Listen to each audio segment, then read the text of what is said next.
Okay, given that PQ is parallel to BC, we know we're dealing with the side splitter theorem, and so we can set the proportion like this. 8 is to x as 12 is to 18.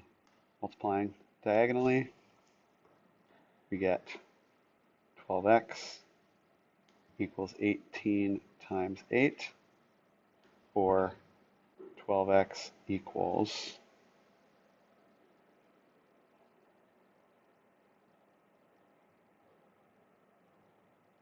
144. And if I write that up top,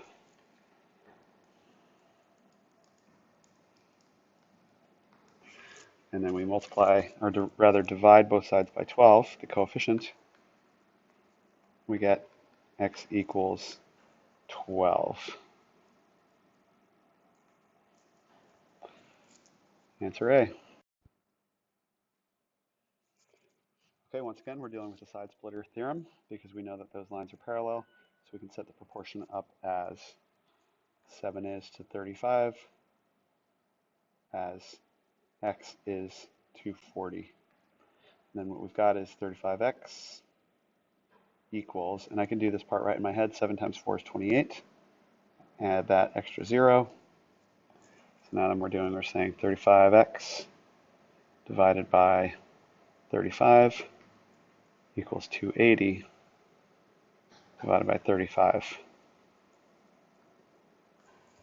And I just know this. I know that 35 is half of 70. So that means that however many times 70 goes in, 35 is going to go in twice as many times. So 70 goes into 284 times. So this must go in 8 times. So we've got an answer of 8.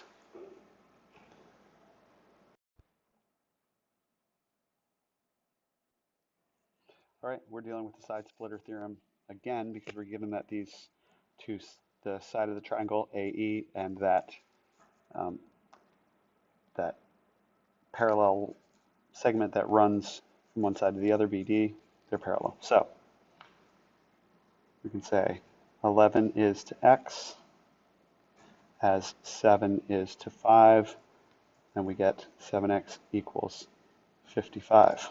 So then if we have that and we divide both sides by 7,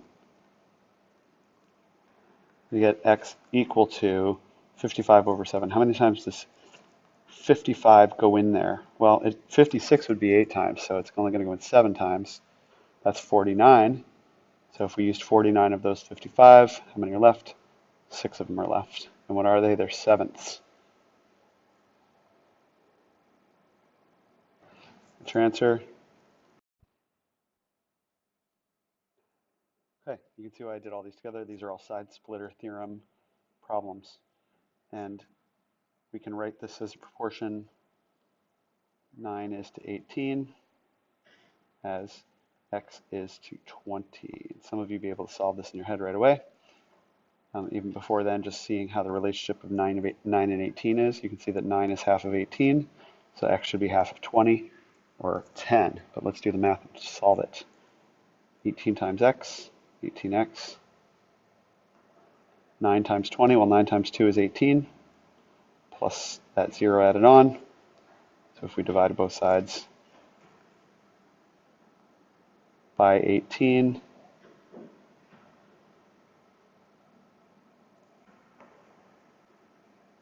you'd see that we get x is equal to 10. Hey,